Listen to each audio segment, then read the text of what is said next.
오늘 우리가 같이 은혜 받으실 하나님의 말씀은 마태복음 28장 19절에서 20절 말씀입니다. 두 절의 말씀이니 우리 같이 한번 한 목소리로 합독하도록 하겠습니다. 함께 읽겠습니다.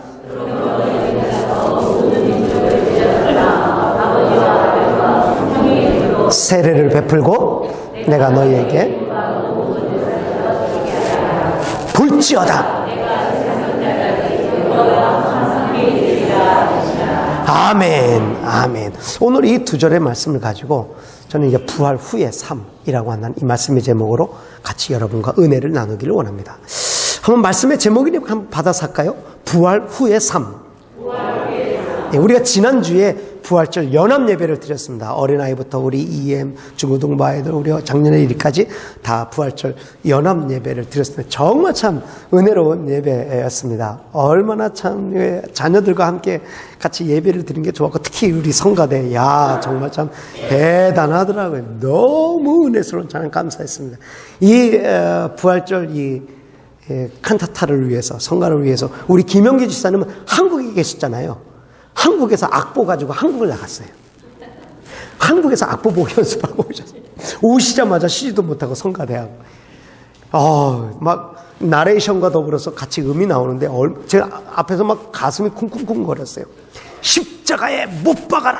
십자가에 못 박아라 하는데 와, 정말 얼마나 가슴이 덜덜덜 떨리는지 찬양을 들으면서 너무너무 그 찬양에 큰 은혜가 됐어요. 사실 제가 토요일날 최종 연습하는 걸 사실 성가대원들이 하는 걸 제가 들었어요. 성가대원들은 몰랐겠지만 토요일날 밤에 최종적인 연습 아닙니까? 그 연습을 듣는데 큰일 났다. 이거 큰일 났다. 아마 그런 생각이 들었는데 부활주일날 막상 하는데요. 이야, 성가대원들이 부활했어요. 얼마나 역시 이 무대에 강하구나. 무대에 강하구나.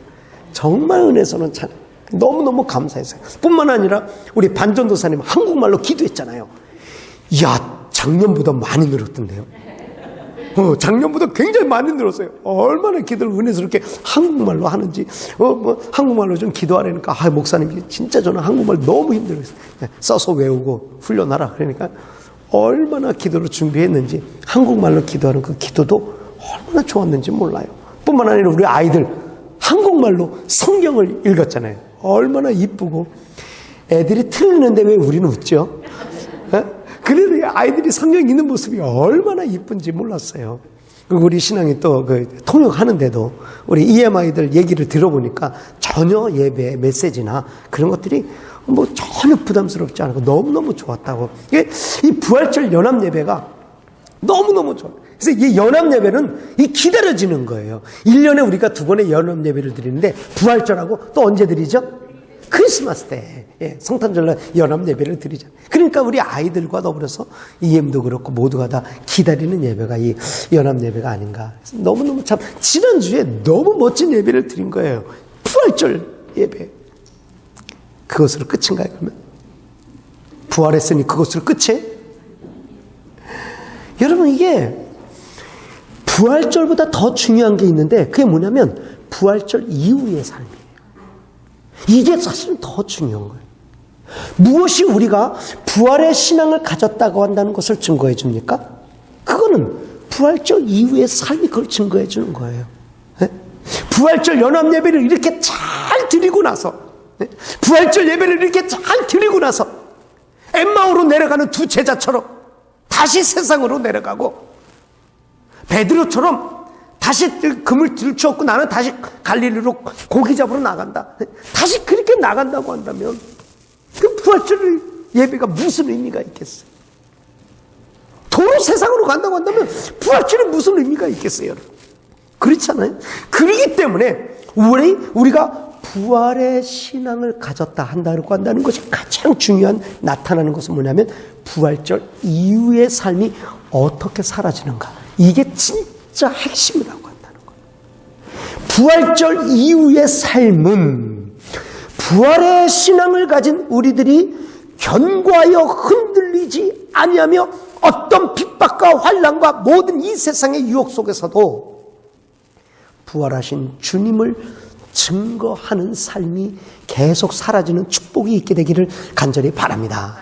제가 그 칼럼에도 여러 번 썼지만 지난주 부활절 날 말이죠. 스리랑카에서는요, 폭탄 테러가 일어나가지고 300여 명이 죽었어요. 교회 세 곳에 폭탄을 투하해버린 거예요. 터쳐버린 거예요. 호텔도 폭탄을 맞았는데 호텔 사람들은 난리 났죠. 뭐 정부가 도와주고 뭐 막 이러지만 교회는요, 말도 못해요. 아무 말도 못해요. 그저 그냥 당하는 거예요. 그 소수의 기독교인들은 죽어도 하소연할 데가 없어요. 여러분, 그렇다고 해서 저는 그 스리랑카의 기독교인들이 내년에 부활절을 안 지킬 것이냐? No, 전 그렇게 생각 안 해요. 오히려 그들은 더 강력하게 부활절을 더 기쁨으로 즐길 것입니다. 예, 오히려 더 기다릴 것입니다. 성당의 부활주의를 하나님 앞에 드릴 것입니다. 왜? 그것이 부활 이후에 일어난 삶이기 때문에 그래요. 어떠한 핍박과 환난이 있다 할지라도 우리는 부활하신 예수님을 증거하는 이 행보를 멈출 수가 없는 것입니다. 그것이 부활 후의 삶이에요. 예수님께서 부활하신 후 승천하시기까지 40일 동안 이 땅에 계십니다. 40일 동안 이 땅에 계시면서 10차례 많은 사람들에게 나타내 보이십니다. 네, 10차례 나타났어요. 가장 많이 빈도수가 많이 나타나는 것은 제자들이겠죠. 물론 제자들에게도 나타나지만 제자 이외에 다른 사람들에게도 10차례 이상 나타났어요. 그럼 여러분 보세요. 예수님이 부활하셔서 40일 동안 10차례를 나타나시면서 사람들에게 말씀하시고 어떤 것을 가르치시고 보여주셨다고 한다면 그 부활 후에 예수님이 그 행보가 우리가 지난주 부활절 예배를 드린 우리의 삶이 되어야 되지 않겠는가? 부활하신 예수님 후의 삶과 부활주의를 지킨 후에 우리의 삶이 똑같아야 되지 않겠는가? 저는 그렇게 생각하면서 오늘 예수님이 부활하신 후에 10번에 나타나시는 그 행적을 쫓아가면서 그렇다고 한다면 그 행적이 바로 우리의 삶이 돼야 되겠구나. 그런 결단의 마음이 일어나야 되겠구나. 이런 소망을 가지고 10번 나타나신 주님의 그 발자취를 밟아가며 오늘 부활절 첫 주일인 오늘 우리가 우리의 삶을 한번 점검해 보기를 원하는 것입니다. 그래서 예수님의 이 행보를 통해서 우리 삶에도 부활 이후에 예수님과 같은 그러한 삶이 일어나는 소망을 갖고 이 메시지를 들을 때 우리에게 하나님께서 큰 은혜와 깨달음을 주실 줄로 믿습니다. 그렇다고 한다면 제일 첫 번에 누구를 만나셨는가? 예수님은 부활하자마자 제일 첫 번에 만나준 사람이 있으니 그가 막달라 마리아입니다. 막달라 마리아를 제일 먼저 만나 주셨습니다. 우리 마가복음 한번 띄워준 말씀, 마가복음 16장 9절 말씀 같이 한번 보겠습니다. 시작! 전에 7 귀신을 쫓아내어 주신 막달라 마리아에게 먼저 보이셨다는 거예요. 제일 먼저 보이신 게 막달라 마리아예요. 막달라 마리아는 누구죠? 7 귀신이 들려서 피폐한 삶을 살던 여인이 예수님을 만나 깨끗하게 고침을 받고 그 고침받은 이후에 예수님께 자기의 온 인생을 드리고 모든 것을 다 드려서 예수님을 섬겼던 여인입니다. 예수님을 하나님의 아들로 자기의 구세주로 신으로 사랑과 모든 것을 바쳤던 그 여인이 바로 막달라 마리아예요. 예수님은 그 여인을 제일 먼저 만나 주셨어요. 그 다음번에 두 번째를 누구를 만나 주셨냐면 막달라 마리아 외에 다른 마리아와 다른 여인들도 만나 주셨어요. 우리 마태복음 28장 10절의 말씀을 같이 한번 보겠습니다. 시작! 이에 예수께서 이르시되 무서워하지 말라. 가서 내 형제들에게 갈릴리로 가라. 거기서 나를 보리라 하시니라. 예수님께서 내 형제들에게 가서 내가 부활했다, 내가 곧 너희를 가서 만날 것이다 라고 여인들에게 말하라고 말씀하시는 거예요. 다른 여인들에게도 나타나셨다는 거예요. 막달라 마리아와 다른 여인들에게 나타나요. 여러분 자세히 보세요. 예수님이 제일 먼저 만난 사람이 제자들, 남자들도 아니었어요. 제자들도 아니었어요. 어디 예루살렘 성 안에 있는 사람들도 아니었어요. 고위 관리직들이 아니었어요. 누구였어요? 여자들이었어요. 이 당시의 여자들은 사회의 약자입니다. 사회의 약자예요. 여러분 지금은 여자들이 뭐 굉장히 여자가 이거지만 이때 당시만 해도 여자들은요 숫자에 들지도 않았다니까. 예? 안 쉬었어요. 여자들은 바이원 개돈 프리예요. 이거 여자들이 그런데 그런 여자들을 예수님은 그 사람들을 제일 먼저 만나 주셨다고. 귀중한 메시지가 숨어져 있죠. 뭐예요? 예수님은 공생의 사역에도 보면 말이죠, 만나신 분들이 누구예요? 병든 자, 어려운 자, 불쌍한 자, 소외된 자, 가난한 자, 문제 있는 자들, 그런 사람들을 만나주셨잖아요. 마찬가지 부활 후에도 보면 예수님은 사회적인 약자를 먼저 만나주신 거예요. 약자를 먼저 만나주신 거예요. 얼마나 예수님은 동일하신 분이라는 사실을 부활 후에도 우리가 알 수 있어요. 그 다음에 세 번째로 누구를 만나시냐? 세 번째로는요, 바울이 그거를 증명하고 있는데 고린도전서 15장 5절에 보면 누구를 만났냐면 다 같이 시작! 다시 한번 누구에게 보이시고? 게바가 누구예요? 베드로거든요. 네. 게바에게 보이시고 베드로에게 세 번째 예수님이 나타나셨습니다. 베드로가 누굽니까? 수제자 아닙니까? 제자 중에 뭐 수제자 아닙니까? 그런데 이 수제자가 예수님을 배신하고 세 번씩이나 부인하고 말이죠, 그 수제자의 위치를 다 잃어버렸단 말이죠. 얼마나 마음이 아프고 얼마나 그 스스로 죄책감에 시달리겠어요.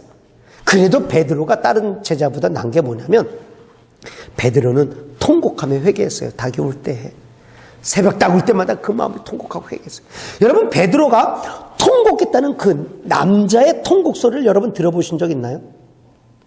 그 마음이 어떻다고 한다는 것을 통곡이라는 한 단어에 표현하고 있어요. 그만큼 무거운 마음을 가지고 있는 거예요, 베드로가. 그런데 그런 마음을 가지고 있는 베드로에게 예수님이 나타나시는 거예요, 세 번째로. 먼저 베드로에게 먼저 보이셨어요. 저는 참 그 예수님의, 물론 순서에 따라서 무슨 우선순위야 뭐 제일 중하고 안 중하고 그런 문제는 아니겠지만 베드로에게 보이셨다고 하는 그 예수님의 마음이 어떨까라는 것도 저는 좀 느낄 것 같아요. 이렇게 너무너무 좌절되어 있고 수제자로서 이렇게 아픈 마음을 가지고 있는 베드로에게 세 번째로 나타나셔서 그의 마음을 만져주시는 예수님을 볼 수 있죠.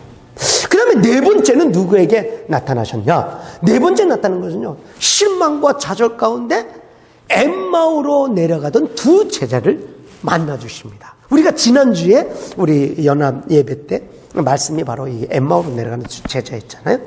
이 두 제자에게 나타나 주십니다.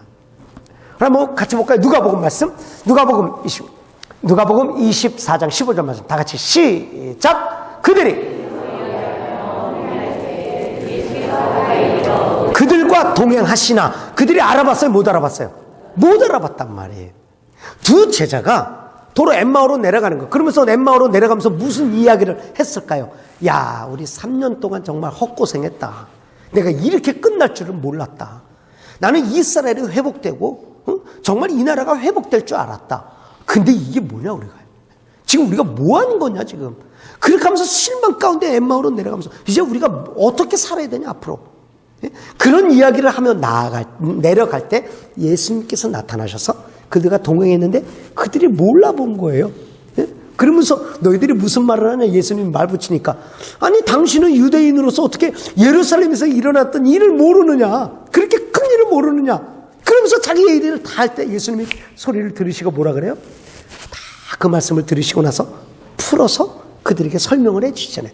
예수님께서 풀어서 그들에게 설명을 해 주실 때 그들의 눈이 밝아지고 뭐가 뜨거워졌다 그랬어요?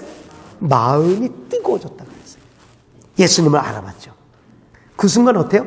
엠마오로 내려가던 그 발길을 돌아서서 도로 예루살렘으로 도로 올라가 제자들과 합류하게 되잖아요. 이렇게 네 번째로 예수님께서는 엠마오로 내려가는 두 제자를 만나 주셔서 그들의 마음을 만져주시고 회복시켜 주시는 예수님을 볼 수 있습니다. 다섯 번째로는 누구를 만나 주시냐면 이 제자들을 만나 주시는데, 제자들이 어떤 상태에 있을 때 만나 주시냐면요, 너무나 무서워서 두려워서 문을 잠그고 덜덜덜덜 떨고 있을 때 예수님께서 그들에게 딱 나타나시면서 평안할지어다, 평안하냐, 이 평안의 인사를 전하시는 그 예수님을 볼 수 있습니다. 우리 요한복음 20장 19절 말씀을 같이 한번 보도록 하겠습니다. 요한복음 20장 19절 말씀 시작.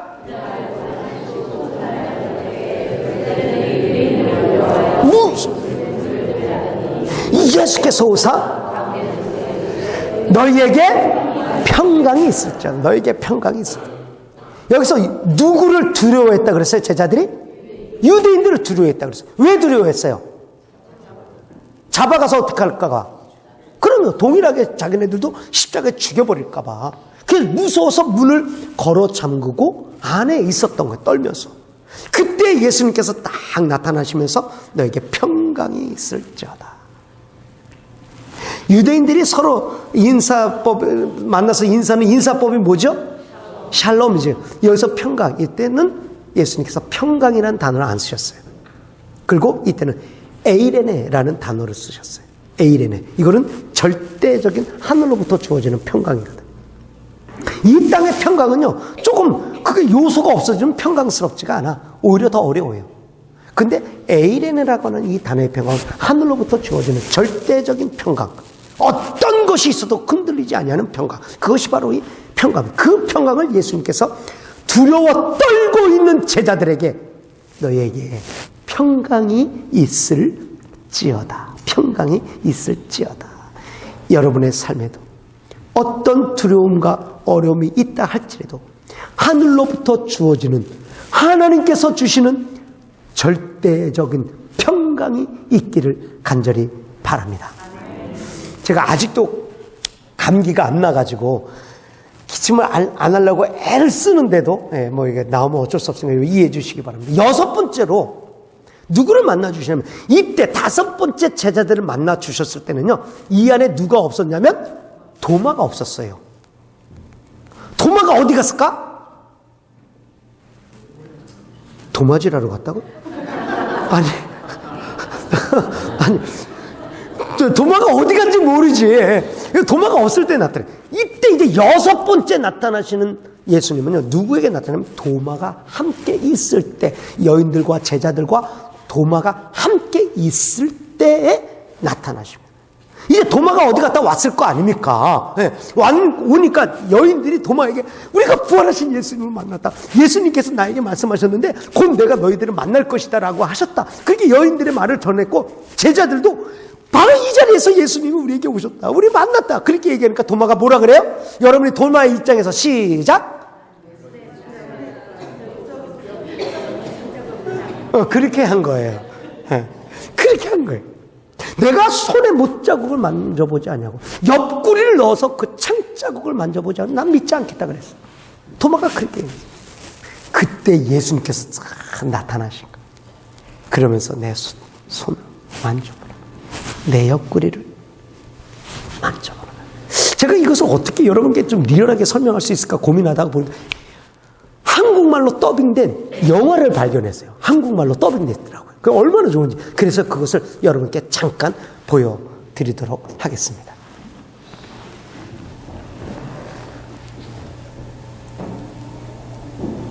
불도 좀 꺼져주시면 좀 더 잘 보일 것 같아요. 예, 프레이를 해주세요.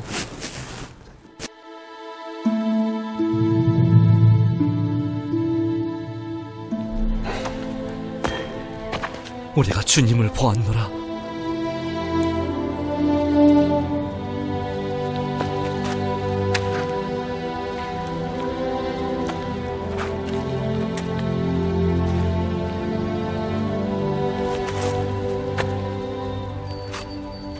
내가 그분 손에 난 못자국을 보고 내 손가락을 그 못자국에 넣어보고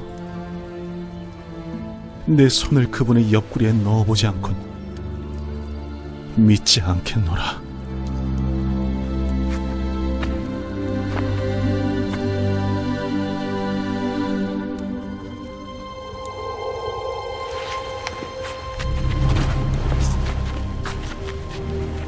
너희에게 평강이 있으라.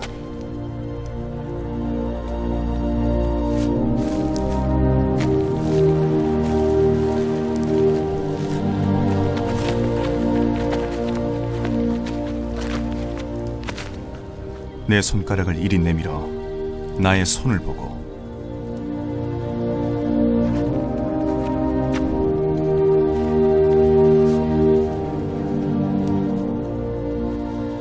내 손을 이리 내밀어 내 옆구리에 넣어보라.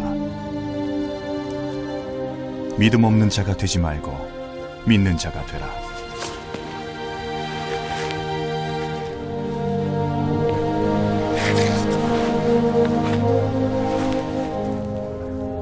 나의 주님, 나의 하나님이시여. 도마야, 너는 나를 봄으로써 믿었으나 보지 않고 믿는 자들은 복이 있도다.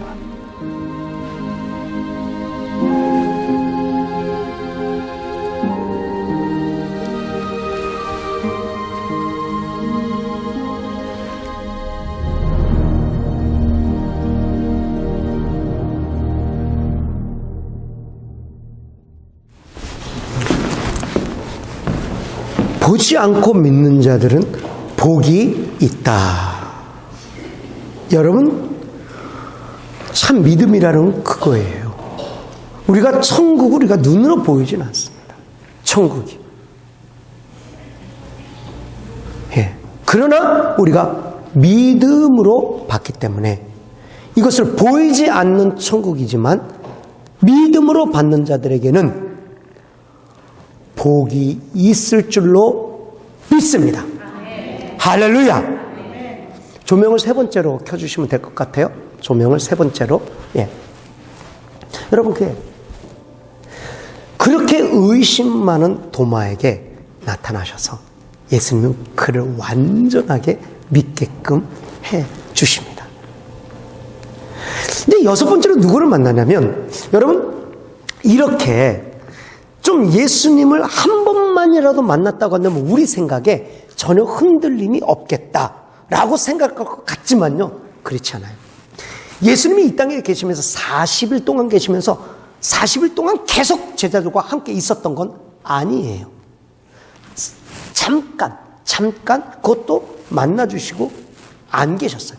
근데 제자들이 잠깐 동안 예수님 봤을 때는 굉장히 아멘 했지만 막상 또 부활하신 예수님이 안 계셨을 때는 그 환경 속에서도 두려워 떠는 거예요. 몇 번 동안 그랬어요. 베드로도 마찬가지였어요. 네. 그 베드로는 이미 만났잖아요. 예수님을 세 번째. 이미 만났다고 하면 더 확고히 서야 되는데 아니요. 두려워서 문을 걸어 잠근 그 자리에 있었고, 네? 오히려 또 두려운 거 마음이.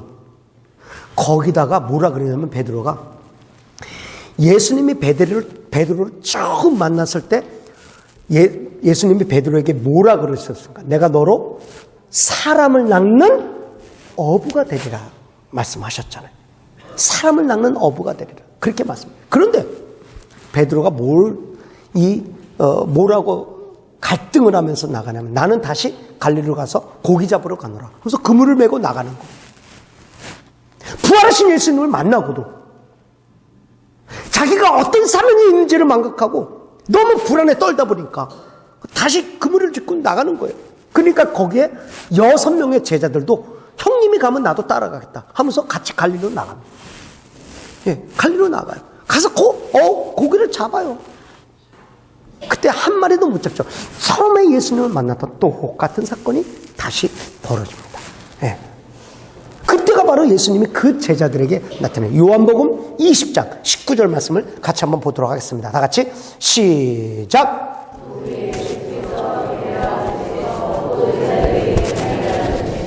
이러하니라. 예. 아니요, 됐습니다. 예, 아니요, 요거 됐습니다. 예. 그 후에 예수께서 21장 1절이죠. 예. 그 후에 예수께서 디베라 호수에서 또 제자들에게 나타나셨다. 봐요. 디베라 호수에서 몇 번?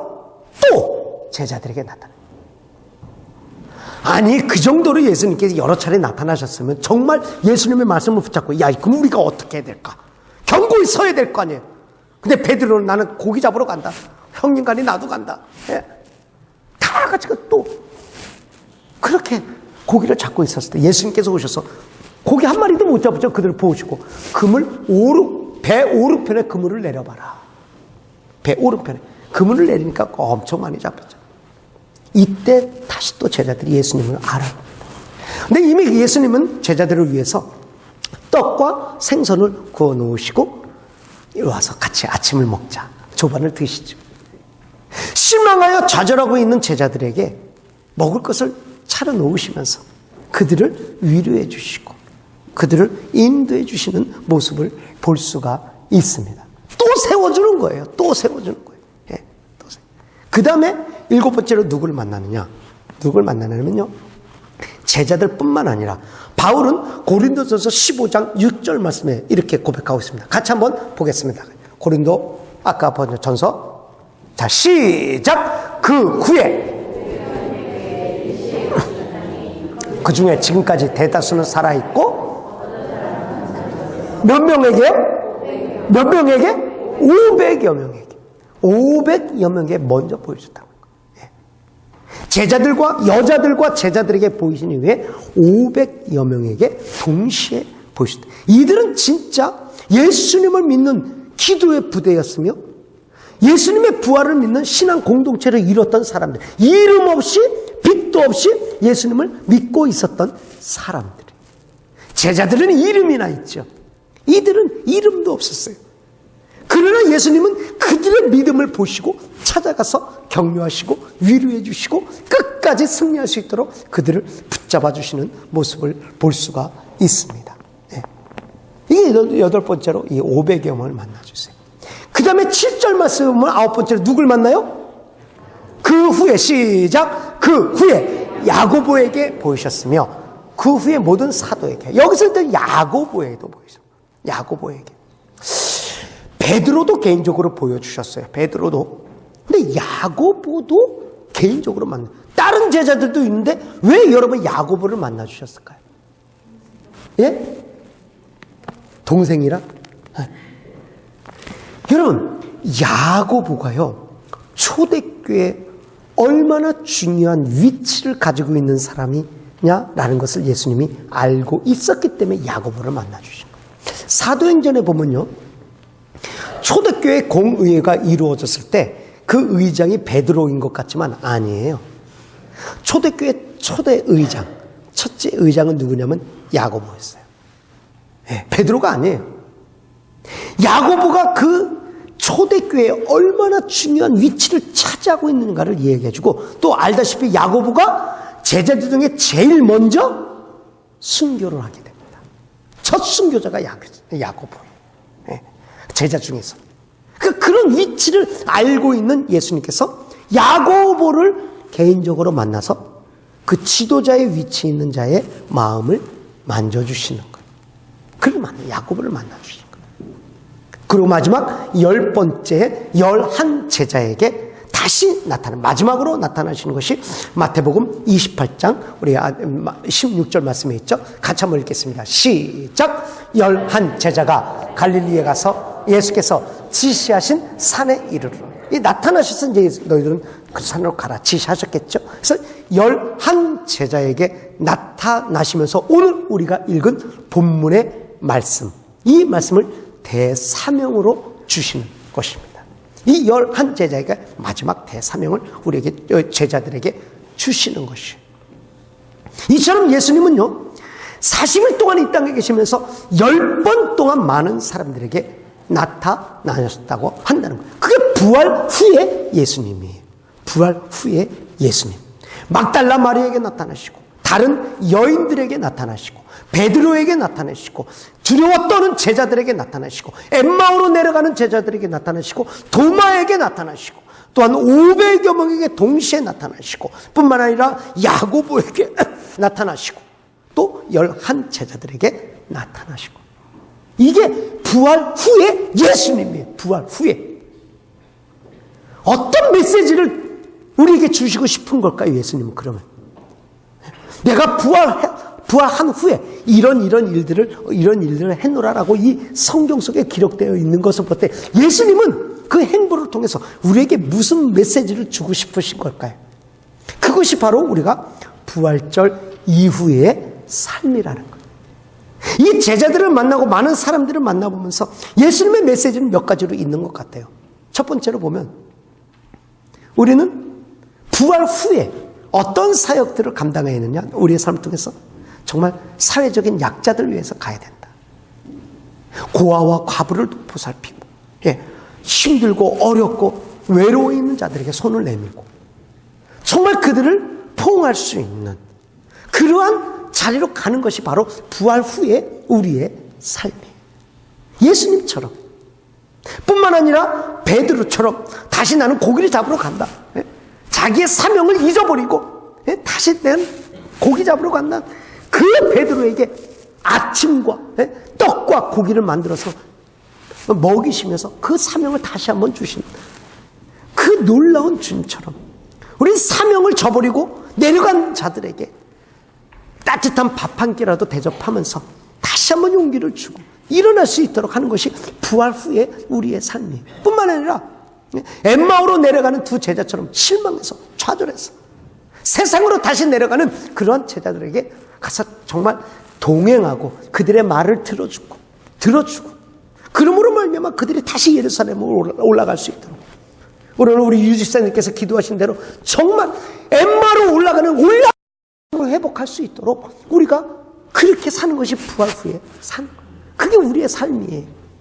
또한 의심 많은 도마에게 나타나셔서 평강할지어다라고 했던 것처럼 그들에게 뭐 너는 그것도 안 돼? 그 믿음이 그것뿐이냐? 이렇게 그냥 무조건 화내고 그럴 것이 아니라 의심 많은 도마에게 정말로 우리가 믿음의 확증을 보여주면서 그를 이끌어내고 문 걸어잠고 덜덜덜 떨고 있는 제자들에게 너에게 평강할지어다라고 평강의 복을 빌어주셨던 주님처럼 정말 우리 주위에 보면 떨고 있는 사람이 얼마나 많이 있습니까? 목숨 때문에 떨고 있는 사람 얼마나 많이 있고 자기 병 때문에 그것 때문에 어려워서 떨고 있는 사람 많이 있고 그렇잖아요. 경제적인 어려움 때문에 두려워서 떨고 있는 사람 많아요. 그러다 보니까 마음의 문도 빗장도 걸어 잠그고 혼자 스스로 떨고 있습니다. 문도 다 잠궈버리고 폐쇄하고 사람도 만나지 않고 이렇게 두려워 떠는 자들이 한둘이 아니잖아요. 일터에 나가면 경제적인 문제뿐만 아니라 사람의 관계 속에서부터 떨고 있는 사람들 굉장히 많이 있잖아요. 이들에게 우리가 가서 부활절 이후에 우리가 그들에게 가서 평강의 복을 빌어주고 그를 위해서 기도하고 그런 것이 바로 우리가 부활절 이후의 삶이라는 것. 그게 우리의 삶이에요. 뿐만 아니라 야고보에게 보셨단 말이죠. 여러분, 야고보는 지도자예요. 교회 지도자예요. 정말 교회 지도자들, 영적인 지도자들, 목사뿐만 아니라 교회의 영적인 지도자들이 올바로 하나님의 일을 행할 수 있도록 세워주고 격려하고 위로하고 그런 것이 부활 이후의 우리의 삶이라는 거예요. 여러분, 예수님이 친히 몸으로 그걸 보여주신 거예요. 10번이나 나타나시면서 예수님이 우리에게 그걸 보여주신 거예요. 너희도 부활절 이후의 삶을 이렇게 살아라. 부활절 이후의 삶을 이렇게 살아라. 나 알아달라. 그저 내 개인적인 어떤 이기적인 이런 삶의 테두리 안에서 벗어나서 많은 사람들을 만나며 부활의 신앙을 가진 것을 증거하면서 살아라. 이것이 예수님이 부활하신 후에 보여준 행적이라는 것입니다. 그러므로 여러분, 우리가 지난 주일날 그렇게 은혜스러웠던 부활절 연합 예배를 드렸다고 한다면 그것으로 끝이 아니에요. 그 연합 예배의 효력, 부활의 신앙을 가진 효력은 이제부터 시작되는 거예요. 이제부터 시작되는 거예요. 모두 다 으뜸의 자리, 다 존경받는 자리, 첫째 자리, 윗자리 거기에 올라가 앉아 있을 생각하지 말고 낮은 곳에 처해서 예수님께서 낮은 곳을 다녔듯이 우리 역시도 낮은 곳에 처해서 끝까지 사람을 섬기고 하나님을 섬기는 이 변치 아니하는 믿음의 행보가 부활절 이후부터 새롭게 시작되기를 주님의 이름으로 축복합니다. 그것이 진짜 부활 후의 삶, 부활의 신앙을 가진 사람의 삶이에요. 말씀을 맺겠습니다. 왜 예수님께서 부활하신 후에 그 10번씩 나타나시면서 또 실망하여 낙심한 제자들에게 또 찾아가시고 또 찾아가시고 또 찾아가시고 결국은 오늘 우리가 읽은 본문의 말씀 그 대사명을 주면서 일으켜 세워주십니까? 오늘 본문 말씀 다시 한번 읽어볼까요? 어떤 대사명을 주는지 다 같이 시작!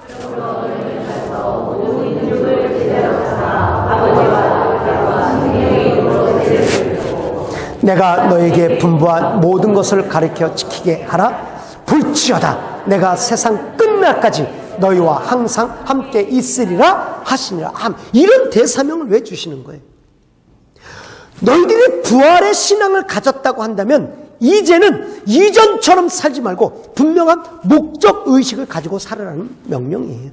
목적의식을 가지고 살아.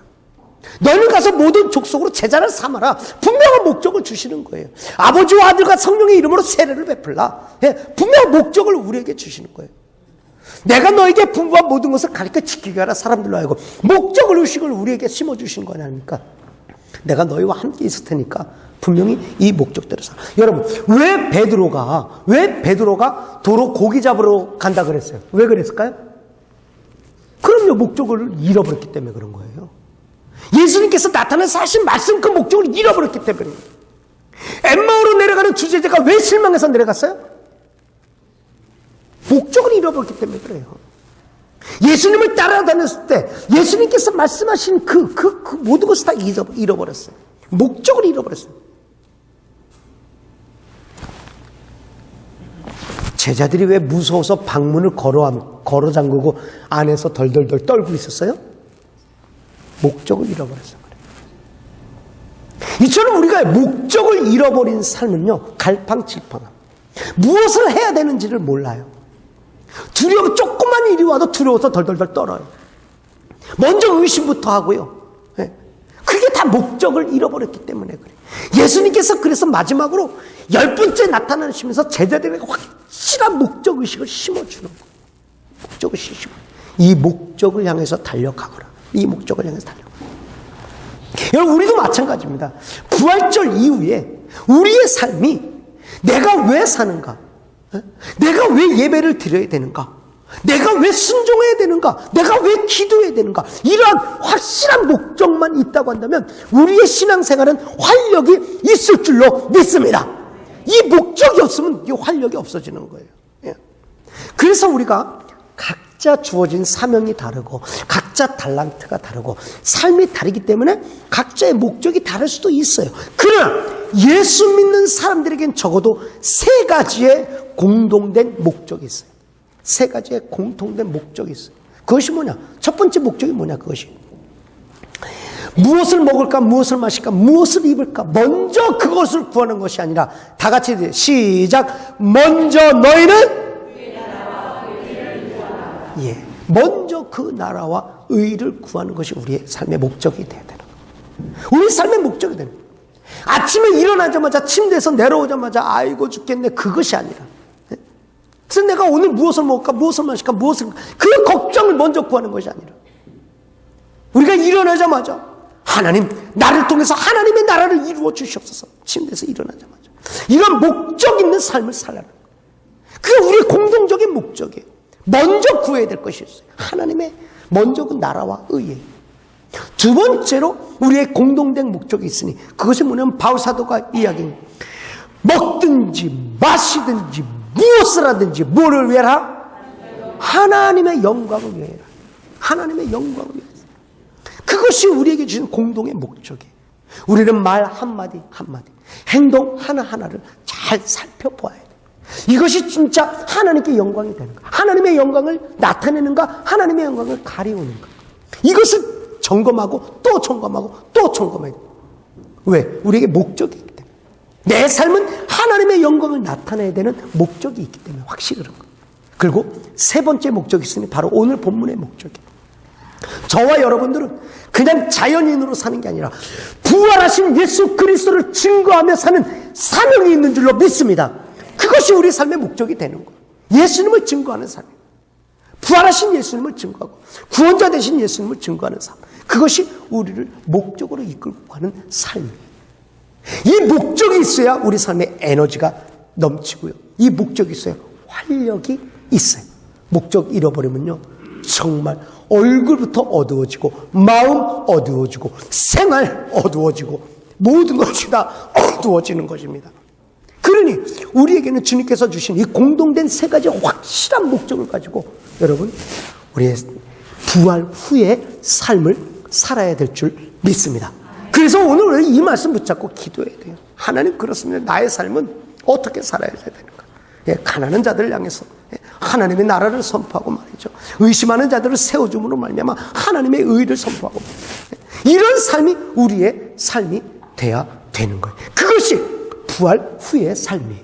예수님께서 친히 모범으로 보였듯이 그 삶이 우리도 부활주일 이후에 우리의 삶 속에서는 예수님과 같은 그런 많은 요소들이 우리 삶 속에 많이 풍성한 열매로 맺혀지게 되기를 그리스도 예수의 이름으로 축복합니다. 오늘은 말씀 붙잡고 같이 한번 힘차게 찬양하고 같이 기도하기를 원해요. 살아계신 주를 우리 찬양할 때요, 여러분 이렇게 기도해 보세요. 정말 분명한 목적 있는 삶을 살게 하옵소서.